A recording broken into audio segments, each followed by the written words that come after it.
Sky ডাইভিংয়ে আশিকের হাতে উড়েছে প্রায় 7 বর্গফুটের লাল সবুজের পতাকা, যা এযাবৎকালে স্ট্র্যাটোস্ফিয়ারে ওড়ানো সবচেয়ে বড় পতাকা।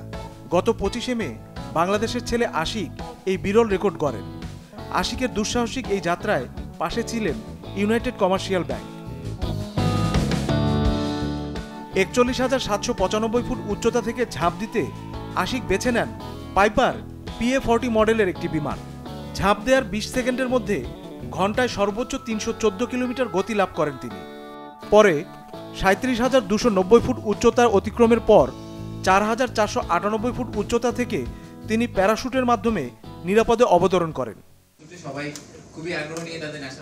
অনানুষ্ঠানিকভাবে এখন পর্যন্ত এটিই বিশ্ব রেকর্ড, তবে আনুষ্ঠানিক স্বীকৃতির জন্য গিনেস ওয়ার্ল্ড রেকর্ডস কর্তৃপক্ষের কাছে পাঠানো হয়েছে। ইউনাইটেড কমার্শিয়াল ব্যাংকের ম্যানেজিং ডিরেক্টর আরিফ কাদরি জানান, বাধা অতিক্রম করে যারা এগিয়ে যেতে চায় আমরা তাদের পাশে দাঁড়াতে চাই।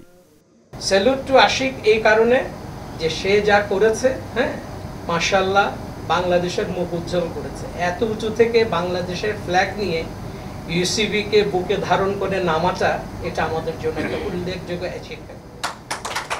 ইউসিবি সবসময় এই ধরনের উদ্যোগের সাথে জড়িত আছে। আমরা স্পোর্টসের সাথে জড়িত, ক্রিকেট, ফুটবল, কাবাডি, মহিলা ফুটবল লীগ, বিভিন্ন ইস্যুর সাথে আমরা জড়িত এবং আমরা চেষ্টা করব সবসময় এই ধরনের উদ্যোগকে সাপোর্ট করার জন্য। নিজের অর্জনকে দেশের প্রতি উৎসর্গ করে আশিক চৌধুরী বলেন, শত প্রতিকূলতার মাঝেও আমরা মাথা উঁচু করে দাঁড়ানোর অসংখ্য উদাহরণ তৈরি করেছি। এই আনন্দ সবার সঙ্গে ভাগ করে নিতে চাই।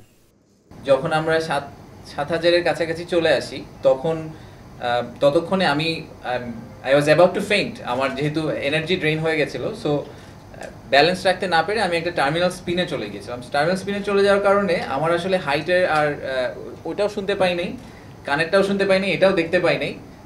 পুরোপুরি ভিজুয়াল ক্যাপাসিটি তখন মনে হচ্ছে যে এখন যদি প্যারাশুট না খুলি তাহলে মাটিতে পড়ে যাবো। সো ভিজুয়ালাইজ করার চেষ্টা করেন, আমি ফ্যানের পাখার মতো ঘুরছি। ফ্যানের পাখা ঘোরার কারণে ওই ফোর্সের কারণে আমার হাতই পিছিয়ে নেওয়া যাচ্ছিল না। So it took a while. So eventually পাওয়া গেছে, খোলা গেছে। তো প্যারাশুট খোলার পরে যেটা হলো, যেহেতু আমি ঘুরছিলাম, সো প্যারাশুটটা খুলেছে। প্যারাশুটে টোটাল প্রায় 28টা দড়ি থাকে, 28টার রোপ নেমে এসে এক জায়গায় পেঁচিয়ে চলে আসছে। সো আমি যখন উপরে দাঁড়িয়ে দেখেছি তখন প্যারাশুটটা ছিল একটা দড়ি দেখা যাচ্ছে, উইচ ইজ বেসিক্যালি পুরাটা পেঁচানো। আর তারপরে আমি সো 30 সেকেন্ড লেগেছে আমাকে নিজে উল্টা দিকে ঘুরতে ঘুরতে, নিজেকে উল্টা দিকে ঘুরিয়ে ঘুরিয়ে ওই প্যাচটা খোলার জন্য। সো এই সব কিছুর কারণে আসলে যেটা আনফর্চুনেটলি হচ্ছে যে আমি যেখানে নামার কথা তার থেকে প্রায় 300-400 মিটার দূরে গিয়ে পড়েছি। কারণ বাই দ্য টাইম আমি এইসব যাবতীয় প্রবলেম সলভ করতে করতে দেখি যে মাটি অনেক কাছে চলে আসছে। সো কোনো দিকে স্কাই ডাইভিং এর এই রেকর্ড ভবিষ্যতে দেশের তরুণদের উৎসাহিত করবে এবং নতুন আরো রেকর্ড গড়বে, এমনটাই আশা করেন আশিক।